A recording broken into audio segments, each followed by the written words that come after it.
यह कहते हैं कि जब औरत खुद अपने घर का दरवाज़ा खोल कर बैठ जाए तो फिर जो चीज़ अंदर आती है वह सिर्फ मुसीबत ही होती है, वो भी एक शादीशुदा औरत के लिए। मैंने अपने पति से बहुत खुशी खुशी शादी की थी, पर अब शादी के 3 साल बाद हमारे रिश्ते में कहीं भी खुशी नहीं थी। हम रोज़ रात को एक दूसरे से मुंह मोड़कर ऐसे सो जाते जैसे दो अजनबी पहली बार साथ हों। मुझे अपने पति का नहीं पता, पर मैं उसकी एक नज़र के लिए भी तरसती रहती थी कि वो मेरी तरफ देखा करे, क्योंकि हम दोनों ने पहले एक दूसरे के साथ इतना अच्छा वक्त गुजारा था कि अब मुझे यह सब कुछ किसी से ज़्यादा लगता था। हम लोग एक दूसरे के साथ इतने खुश थे कि लोग देखकर पूछते थे कि तुम दोनों ने एक दूसरे पर क्या जादू किया है। शायद तभी से हमें किसी की नज़र लग गई, वो भी इतनी बुरी कि उस नज़र ने हमें चारों तरफ से घेर लिया। वो सारे पल जो मैं अपनी ज़िंदगी में जी चुकी थी, जिनको मैं अच्छी तरह महसूस कर चुकी थी, अब वे सारे पल मेरे लिए ऐसी इच्छाएं बन गए थे जो शायद कभी पूरी न हो सकें। मेरी इच्छा थी कि मेरा पति मेरी तरफ प्यार से देखे, मेरी तारीफ करे, कोई ऐसी बात कहे जिससे मेरे चेहरे पर मुस्कान आ जाए, मेरा हाथ थाम कर कहे कि मैं इस दुनिया की सबसे खूबसूरत लड़की हूँ, कि वो मेरा दीवाना है और उसे सुकून सिर्फ मेरी बाहों में मिलता है। पर हमारे रिश्ते का हाल ये था कि मेरा पति तो यह सब कहना तो दूर, हमेशा मुझे बुरा भला ही कहता था। जबकि मैं एक अच्छी शक्ल सूरत की लड़की थी, मेरा नाम नीरजा था, मेरी उम्र सिर्फ 22 साल थी। मैं सारा दिन उसका घर संभालती थी, उसके लिए खाना बनाती, लेकिन वह किसी बात से खुश नहीं होता था। अभी तक हमारी कोई औलाद भी नहीं हो रही थी, जबकि डॉक्टर के मुताबिक हम दोनों ठीक थे। मेरे पति का कारोबार भी अच्छा चल रहा था, हम अलग घर में रहते थे। कहने को सब कुछ ठीक था, पर दरअसल कुछ भी ठीक नहीं था।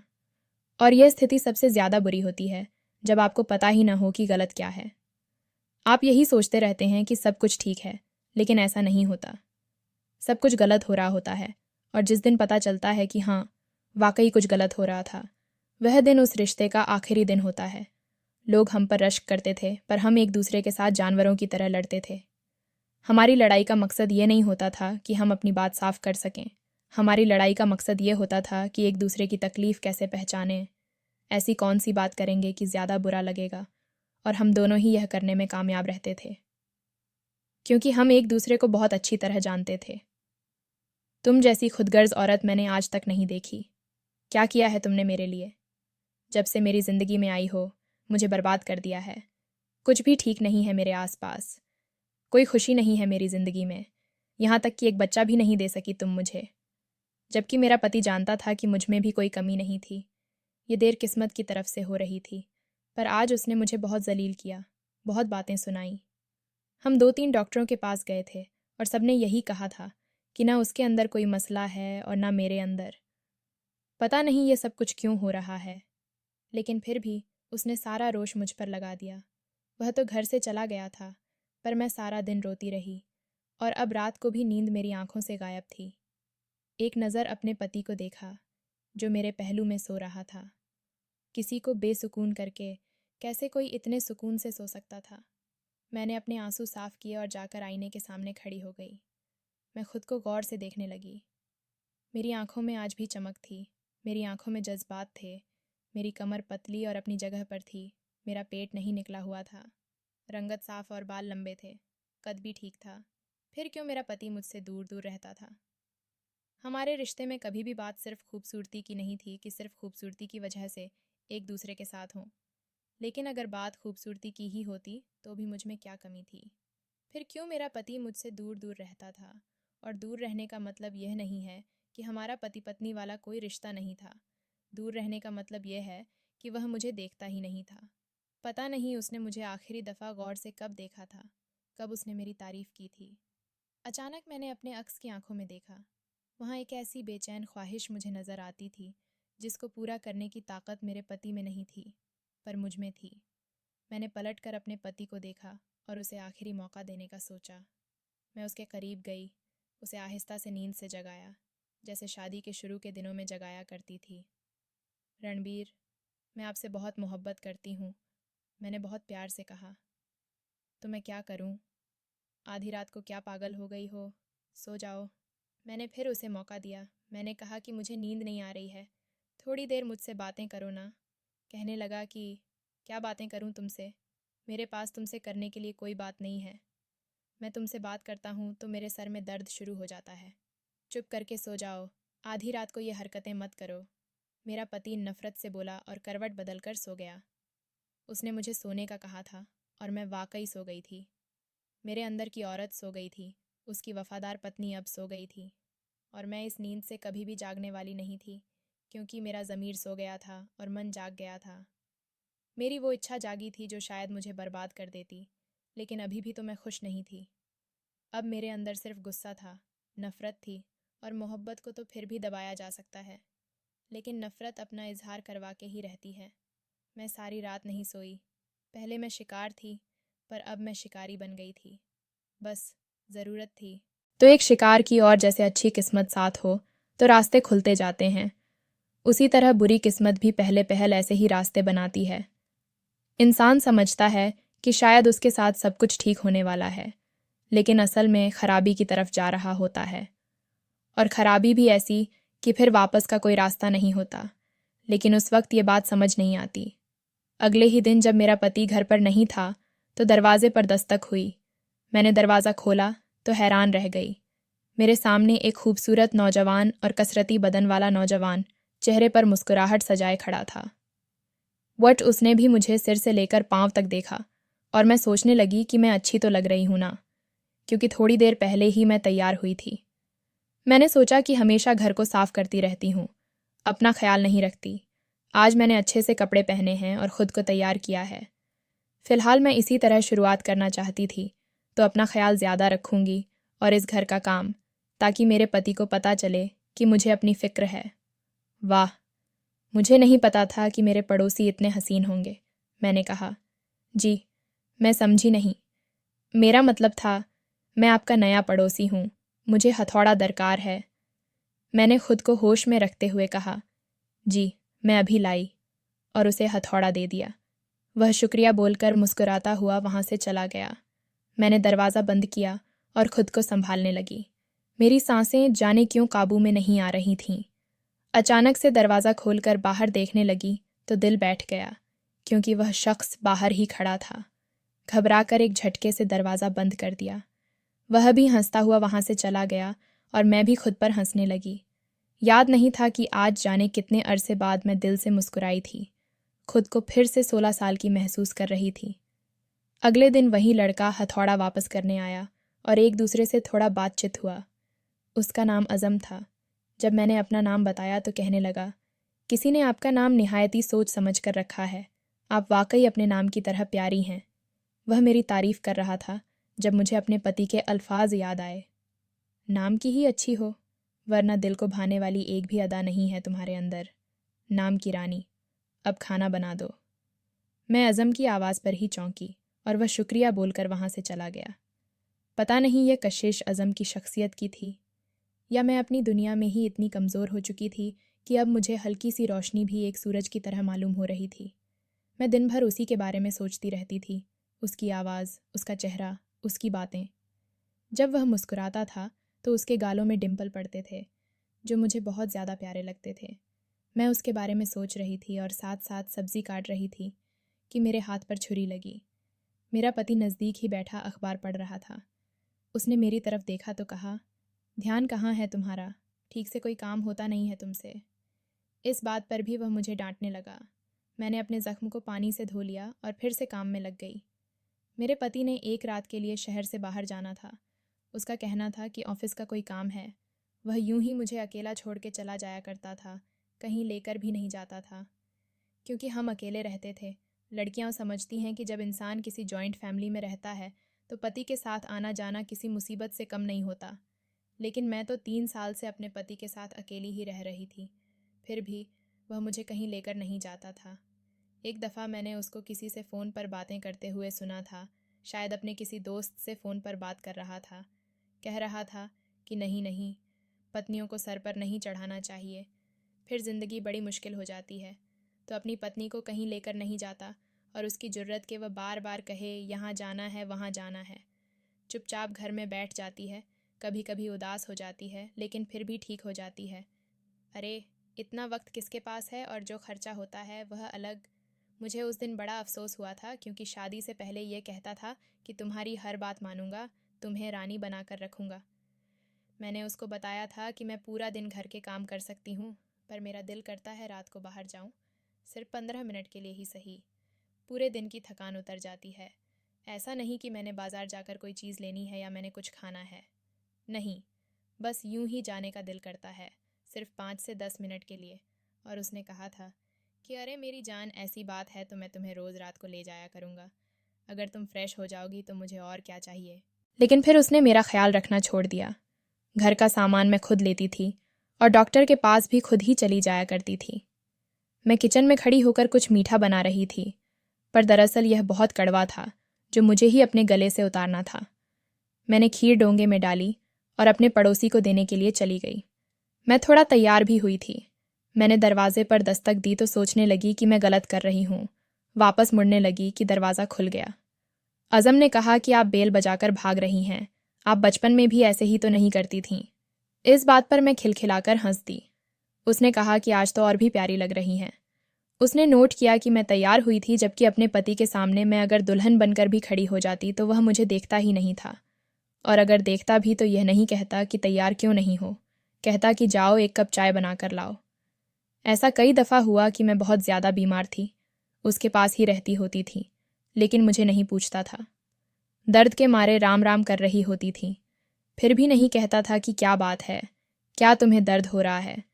मैंने कहा कि आप अकेले रहते हैं और मैंने खीर बनाई थी तो सोचा कि अकेले नहीं खानी चाहिए, इसलिए आपको देने के लिए खुद चली आई। कहने लगा कि यह तो मुझे बहुत पसंद है, और आपको पता नहीं कि मैं तो सुबह से ऐसे ही बैठा हूँ, कुछ खाया भी नहीं। खुद से खाना पकाकर खाने में मुझे बहुत परेशानी होती है। मैंने कहा कि दिन का खाना आपको मेरे घर से मिल जाया करेगा। दिन में भी अकेली होती हूँ, सिर्फ खाना देने आऊँगी। मेरे साथ खाना नहीं खाएंगी क्योंकि मुझे अकेले खाना खाने से भी दिक्कत होती है। तो मैं मुस्कुरा दी और मैंने कहा, और क्या क्या बुरा लगता है आपको। कहने लगा कि जब कोई मेरे घर आए लेकिन अंदर आने से इनकार कर दे, ये मुझे बहुत बुरा लगता है। मैं मुस्कुराकर अंदर दाखिल हो गई। हमने साथ बैठकर वह खीर खाई और खूब सारी बातें की। वह मुझसे मेरे कॉलेज और मेरी जवानी के दिनों के बारे में पूछने लगा, क्योंकि वह जानता था कि वह दिन इंसान की ज़िंदगी के बहुत ही हसीन दिन होते हैं। और अगर आपके पास कोई ऐसा आदमी बैठा हो जिसे आप ठीक से जानते नहीं हो, लेकिन आप उससे कोई बात करना चाहें, तो आप यह कह सकते हैं कि आप अपने कॉलेज के दिन और जवानी के बारे में बताएं। इस टॉपिक पर कोई भी आपके साथ बात कर सकता है और वह भी बहुत खुश होगा। यह एक बहुत अच्छी तकनीक है। इसी तरह हमारी बातचीत होने लगी और मैं रोज़ ही उसके घर चली जाती, कभी वह मेरे घर आ जाता। हम लोग दोपहर का खाना भी साथ खाते और एक दूसरे से ऐसे बातें करते कि जैसे हमने सारे जहान की बातें आज ही कर लेनी हैं। लेकिन मेरा दिमाग ये गलत है कि घंटी बार बार बजाता रहता था कि तुम गलत कर रही हो। मुझे भी खुद पर शर्मिंदगी हो रही थी कि ये क्या कर रही हो, खुद से 5 साल छोटे जवान लड़के के साथ चक्कर चला रही हूँ, जबकि मेरा अपना पति है, मेरा अपना घर है। लेकिन फिर एक दिन कुछ ऐसा हुआ कि मैंने अपने दिल से आखिरी मलाल भी निकाल दिया और मैं उन रास्तों पर चल पड़ी जहाँ पर मुझे नहीं जाना चाहिए था। मैं मार्केट में थी और घर के लिए सौदा वगैरह ले रही थी। मेरे हाथों में इतना सामान था कि मुझसे उठाया न जा रहा था। सोच रही थी कि मेरे पति के पास गाड़ी है, लेकिन वह मुझे अपनी गाड़ी में कभी कहीं लेकर नहीं जाता। या पत्नी का काम होता है घर के मामलात को संभालना, और मैं यहाँ पर अकेली ही जलील होती रहती थी। अभी मैं अपनी ही मुसीबत में पड़ी थी कि एक लड़की मेरे साथ से गुजरी और उसका कंधा मेरे कंधे पर लग गया। मेरा कुछ सामान नीचे गिर गया। वह बहुत जल्दी में थी, सॉरी बोलती हुई आगे निकल गई और मैं उसे देखने लगी कि पता नहीं लोगों को जल्दी किस बात की होती है। लेकिन जब मैंने उसे देखा तो सामने का मंजर देखकर मेरे हाथों से बाकी की चीज़ें भी गिर गईं। दो सामने मेरा पति खड़ा था, जिसके पास वह भाग कर गई थी, और मालूम होता था कि वह उसका इंतज़ार कर रहा था। वह मेरे पति के साथ गाड़ी में बैठ गई और दोनों हंसते मुस्कुराते वहाँ से चले गए। मेरे पति के पास इतना वक्त नहीं था कि मेरे साथ घर की चीज़ें लेने आए, पर यहाँ पर किसी और लड़की को वह शॉपिंग मॉल की सैर करवा रहा था। इसका मतलब कि मेरे पति का चक्कर चल रहा था, और वह भी जाने कब से। तभी तो वह मुझे तवज्जो नहीं देता था, मेरी तरफ देखना पसंद नहीं करता था। उसे मेरी ज़ात में हमेशा गलती ही नज़र आती थी। अचानक से कोई इतना कैसे बदल सकता है जब कोई वजह ही ना हो। अगर कोई अचानक बदल जाए तो उसके पीछे बहुत बड़ी वजह होती है। मुझे भी वह वजह मिल गई। मुझे उन सारे सवालों का जवाब मिल गया था जो मेरे दिमाग में आते रहते थे कि मेरा पति मेरी तरफ क्यों नहीं देखता, मुझे क्यों अछूत बनाकर रखा हुआ है। आज जवाब मेरे सामने था। उस वक्त तो मेरी आंखों से आंसू जारी हो गए। मैं बुरी तरह रोती रही। रोते रोते ही घर आ गई, सामान एक तरफ फेंका और ख़ुद को कमरे में बंद कर लिया और रो रो कर बुरा हाल कर लिया। दरवाजे पर दस्तक हुई। मैं जाकर देखना नहीं चाहती थी कि कौन है। मुझे उस वक्त किसी से बात नहीं करनी थी, लेकिन बार बार दस्तक हो रही थी। उठकर गई तो वह अज़म था। मैंने एक झटके से गुस्से से दरवाज़ा खोला। उसने मुझे देख लिया कि मैं बुरी तरह रो रही हूँ और वह बहुत ज़्यादा परेशान हो गया। उसने कहा कि क्या हो गया आपको, क्यों रो रही हैं? किसी ने कुछ कहा है? आप मुझे बताइए, मैं उसकी खबर लेता हूँ। मुझे उससे तहफ़्फ़ुज़ का एहसास हुआ। उसने कहा कि जिसने आपकी आंखों में ये आंसू दिए हैं, मैं उसकी जान ले लूँगा, मैं उसे ज़िंदा नहीं छोड़ूंगा। कौन है जिसने इतनी प्यारी आंखों को आंसुओं से भर दिया? कहते हैं कि इंसान कभी कभी अपनों को भी वो बातें नहीं बताता जो गैरों को बता देता है। मैं फूट फूट कर रोने लगी और उसे बताने लगी कि मेरा पति मेरे साथ वफादार नहीं है, उसका किसी और के साथ चक्कर चल रहा है। मुझे बिल्कुल प्यार नहीं करता, मेरा ख्याल नहीं रखता, मेरी तारीफ नहीं करता, मेरी तरफ देखता नहीं है। उसे मेरे साथ तो वह मतलब भी नहीं जो एक पति को अपनी पत्नी से हो सकता है। कहते हैं कि पत्नी जैसी भी हो, बदसूरत हो, उसकी पसंद की ना हो, लेकिन उसके साथ वह एक ताल्लुक ज़रूर रखता है। मेरे पति का तो मेरे साथ वह ताल्लुक भी नहीं है। मेरी ज़िंदगी बर्बाद हो गई है। मैं जाऊं तो जाऊं कहाँ, क्या करूं? एक ही भरम था उस शख्स पर। चलो जैसा भी है, कम से कम वफादार तो है, लेकिन ये तो बेवफा निकला। मैं बुरी तरह रो रही थी और अज़म अपने हाथों से मेरे आंसू साफ करता। कभी मेरा हाथ पकड़कर सहलाता, कभी मेरा सिर दबाने लगता। परेशान नहीं होना आपने, मैं हूं ना आपके लिए। कहते हैं कि जब ऐलान मौत हो जाता है तो मौत से ज़्यादा वो ऐलान ख़तरनाक होता है, क्योंकि इंसान को पता चल जाता है कि अब मैं मरने वाला हूँ। अज़म के ये अल्फाज कि मैं हूँ आपके लिए, दरअसल ऐसे ही ऐलान मौत थे। लेकिन उस वक्त मुझे अंदाज़ा नहीं हुआ। मैंने खुद को उसके हवाले कर दिया। मैं दिमाग में यह सोच रही थी कि अगर मेरा पति भी बेवफा है, उसने मेरे साथ अच्छा नहीं किया और यहाँ तक कि मेरे होते हुए किसी और के साथ चक्कर चला रहा है, तो फिर मैं ये सब क्यों ना करूं? मैं उससे वफादारी क्यों करूं? कभी बेवफा से भी वफादारी होती है क्या? वफादारी हमेशा वफादार से ही नहीं की जाती है। मेरे दिमाग से आखिरी मलाल भी मिट गया और मैं और अज़म एक ऐसे रास्ते पर आ गए जिसे दुनिया कबूल नहीं करती, लेकिन ये दुनिया इसे एक रिश्ता कहती है। मेरा पति सुबह ऑफिस जाता था, रात को वापस आता था। पूरा दिन मैं अज़म के साथ होती। वह मेरे साथ मेरे घर के काम भी करवाया करता था। मेरा पति न सिर्फ मुझे वक्त नहीं देता था, बल्कि घर को भी वक्त नहीं देता था। उसे घर की कोई परवाह नहीं होती थी। वह मेरे साथ घर की ग्रॉसरी करने नहीं जाता था। उसे पता नहीं होता था कौन सी चीज़ टूट गई है, कौन सी चीज़ लेकर आनी है। अगर मैं कभी अपनी बातों के अलावा घर की बातें भी करने बैठ जाती तो कहता, तुम्हारे सिर में दर्द हो रहा है? मुझसे इस तरह की बातें न किया करो। मैं तुम्हें कैसे सहता हूँ? तुम घर को नहीं संभाल सकती। एक दिन मेरा पति वापस आया तो कहने लगा कि लाइट किसने लगाई है?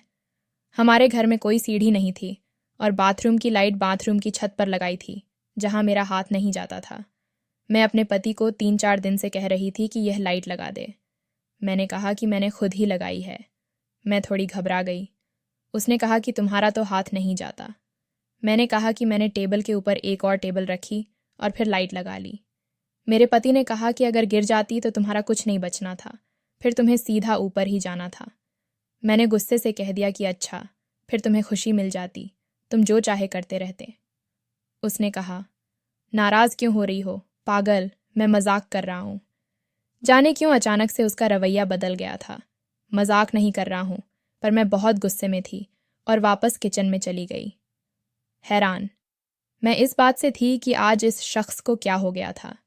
ये भी मेरे पीछे पीछे किचन में आ गया और कहने लगा कि मैं मदद करवाता हूँ। मैंने कहा कि कोई ज़रूरत नहीं है। वह बार बार मेरे हाथ से चम्मच ले रहा था। कभी मेरे हाथ से चम्मच पकड़ लेता, कभी कहता, आज खाना मैं पकाऊंगा। अपनी तरफ से वह मेरे साथ हंसी मजाक कर रहा था कि अचानक मेरे मुंह से निकल गया, अब बस भी करो अज़म। मेरा पति चौंका और कहा कि क्या कहा तुमने? मैंने कहा कि बस भी करो। उसने कहा कि नहीं, तुमने मुझे किसी और नाम से पुकारा। मैंने कहा कि मैंने नहीं पुकारा, आपको गलतफहमी हुई है। मैं बहुत घबरा गई थी, लेकिन मेरे पति ने इस बात को ज़्यादा गंभीर नहीं लिया। उसने कहा कि हो सकता है गलतफहमी हुई हो, चलो ठीक है, तुम खाना बना लो, मैं इंतज़ार कर रहा हूँ, फिर इसके बाद कोई फ़िल्म देखते हैं। मैंने कहा कि नहीं, कोई फ़िल्म नहीं देखनी, मुझे नींद आ रही है। रात को मैं अपने पति से मुंह मोड़ के सो गई, लेकिन मैं सो नहीं रही थी। मुझे अजीब सा एहसास हो रहा था। आज कितने दिन बाद पति ने मुझसे मुस्कुराकर बात की थी, मजाक किया था और मुझे कह रहा था कि फ़िल्म देखते हैं। आज उसका मूड अच्छा था, लेकिन फिर मुझे उसकी बेवफाई याद आ गई और फिर से खुद को सही कहने लगी कि मैं जो भी कर रही हूँ वह बिल्कुल सही कर रही हूँ। 3 के ये मेरे साथ वफादार नहीं है। 3 साल तक तो ये किसी और के साथ ही हंसी मजाक करता रहा है। अगर आज गलती से मेरे साथ कर बैठा तो क्या मैं उसके कदमों में गिर जाऊं? ये एक बेवफा मर्द है। अगले दिन अज़्ज़म मेरे घर में मौजूद था। मैंने उसको ये सब बताया तो उसका कहना था कि वो शायद अपने की पर पछता रहा हो। मैंने कहा कि अब वो पछताए या ना पछताए, मैं उसके पास वापस नहीं जाऊंगी। अभी मैं उससे यही बात कर रही थी कि अचानक से मेरा सर चकराने लगा। मुझे ज़रा सा भी कुछ हो जाता था तो वो पूरी तरह परेशान हो जाता था। उसने मुझे संभालने का मौका ही नहीं दिया और तुरंत अस्पताल ले गया। डॉक्टर ने मुझे चेक किया और आज़म को ही मेरा पति समझा। उन्होंने उसको एक ऐसी खबर सुनाई कि ना उसके चेहरे पर हंसी आ रही थी और ना ही वो उदास लग रहा था। डॉक्टर ने कहा कि मैं उम्मीद से हूँ और माँ बनने वाली हूँ। हम दोनों ही खामोश हो गए। यहाँ तक कि डॉक्टर ने पूछ लिया कि आपको अपने बच्चे की खुशी नहीं है, तो मैंने कहा कि दरअसल हमारे पहले ही 4 बच्चे हैं। डॉक्टर ने कहा कि कोई बात नहीं, बच्चे तो भगवान की देन होते हैं। हम लोग वहाँ से वापस आए तो सारे रास्ते खामोश थे। अचानक से घर में दाखिल हुए तो सामने मेरा पति खड़ा था, जिसे देखकर मेरे कदमों तले से ज़मीन निकल गई, क्योंकि अज़म घर का दरवाज़ा खोलकर ही निकल गया था और मेरा पति शायद वापस आया था। शायद वो अपनी कोई चीज़ घर पर भूल गया था। उसने मुझे देखा। मैंने अपनी डॉक्टर की पर्ची और दवाइयों का शॉपिंग बैग चादर में छुपा लिया और फिर आज़म को देखा कि ये कौन है। वो हैरान हो रहा था। मैंने कहा कि मेरी तबीयत अचानक से ख़राब हो गई थी, मैं बेहोश हो गई थी। ये हमारे पड़ोसी हैं, कोई चीज़ लेने आए थे कि मुझे बेहोश देखा तो फिर डॉक्टर के पास ले गए। मेरे पति ने अज़म के सामने मेरी फ़िक्र करने का नाटक किया और कहा कि ठीक तो हो तुम, क्या हो गया था, इधर आओ, बैठ जाओ। उसने मुझे सोफ़े पे बैठा दिया और खुद अज़म का शुक्रिया अदा किया। अज़म ने भी कहा कि अगर आपको बुरा लगा हो तो माफ़ी चाहता हूँ, लेकिन बस मुझे समझ नहीं आया कि मैं क्या करूँ। ये बेहोश हो गई थी और मुझे आपका भी पता नहीं था कि आपका नंबर क्या है। मेरे पति ने कहा कि कोई बात नहीं, आपने हमारी मदद की, चाय बनाता हूँ। थोड़ी देर अज़्ज़म और मेरा पति बैठकर बातें करते रहे, एक दूसरे के काम के बारे में पूछते रहे, जबकि मैं बुरी तरह घबराई हुई थी कि अब क्या करूँगी, किस तरह अपने पति को बताऊँगी ये सब, और इस बच्चे का क्या भविष्य होगा। मेरे अंदर एक और जान थी। अब मैं अपने बारे में सोचकर खुदगर्ज नहीं हो सकती थी। मैंने सुबह सुबह ही फैसला कर लिया।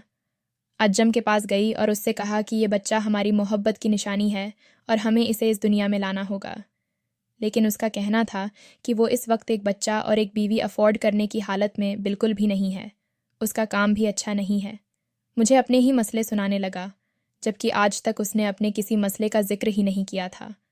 मैंने उससे कहा कि मुझसे मोहब्बत की थी, तब ये सब बातें मुझे क्यों नहीं बताई थीं। अब जब तुम्हारा बच्चा मेरी कोख में आ गया है तो अब तुम्हें खर्चा याद आ रहा है। उसने कहा कि मुझे माफ़ कर दो, लेकिन मैं तुम्हारा और इस बच्चे का खर्चा नहीं उठा सकता। तुम अपने पति को सब कुछ बता दो और इस बच्चे का तुमने जो भी करना है करो, लेकिन मैं अब तुम्हारे साथ और कोई ताल्लुक़ नहीं रख सकता और इस इलाके में भी नहीं रह सकता। मैं यहाँ से वापस जा रहा हूँ क्योंकि मैं किसी मसले में पड़ना नहीं चाहता। मैं रोने लगी। मुझे समझ नहीं आ रहा था कि ये सब क्या हो रहा है। वो मुझे छोड़कर जा रहा था। वो वाकई वहाँ से मुझे छोड़कर चला गया। उसने अपना हाथ मेरे हाथ से छुड़ा लिया। बस इतना एहसान किया कि मुझे कोई ऐसी बात ना कही जिससे मेरा दिल टूट जाता, जबकि वो मुझे ये कह सकता था कि तुम भी तो अपने पति के होते हुए मेरे पास आई थी। मैं वापस अपने पति के पास आ गई और ऐसे बैठी थी जैसे कोई रोबोट हूँ। मुझे आपको आज एक बात बतानी है जिसे सुनकर आपका मुझ पर से हमेशा के लिए एतबार उठ जाएगा और हम दोनों की ज़िंदगी में बहुत कुछ बदल जाएगा। मैंने एक ही सांस में सब कुछ बता दिया। मैंने कहा कि मुझे छोड़ दो, मैं तुम्हारे काबिल नहीं हूँ। तुमने भी तो किसी और के साथ रिश्ता बनाया, तो फिर गुस्से में आकर मैंने भी बना लिया, और इसकी निशानी मेरे पेट में है। तुम मर्द हो, समाज तुम्हारा ही साथ देगा, मेरे साथ कोई खड़ा नहीं होगा। लेकिन तुम जो भी फैसला करो मुझे मंजूर है। जो भी सज़ा देनी चाहो मैं तैयार हूँ। मेरा पति ये सब कुछ सुन रहा था और मैं किसी एक बिंदु को देखती हुई बोलती जा रही थी। अचानक वहाँ कुछ ऐसा हुआ जिसे मैं कभी सोच भी नहीं सकती थी। मेरा पति मेरे पास आया और मेरा हाथ पकड़कर बोला, मुझे माफ़ कर दो, मैंने ही तुमको ये सब करने पर मजबूर किया है। अगर मेरा पति तो बहुत अच्छा इंसान होता है तो तब भी वही बात नहीं बोलता। अच्छा इंसान तो बहुत है, इस समाज के लिए बुरा नहीं था, लेकिन वह एक बड़ा पति था जो अपने ही पत्नी को हमेशा बुरा कहता था, हमेशा उसकी बुराई ही करता था। लेकिन वो कहते हैं ना कि जो होता है अच्छे के लिए होता है। मैं उसे देख रही थी। उसने कहा, मेरा किसी के साथ चक्कर नहीं है। जिस औरत के साथ तुमने मुझे देखा वो मेरे बॉस की पत्नी थी और मैं सिर्फ अपने बॉस को खुश करने के लिए उसकी पत्नी को किसी काम से ले गया था।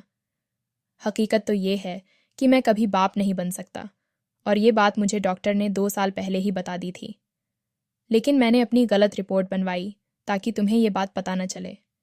मैं तुम्हारे सामने शर्मिंदा नहीं होना चाहता था। अपनी ही आग में जल रहा था और इसी आग की तपिश तुम्हें भी महसूस होती थी। हर वक्त मेरा मूड ख़राब रहता था।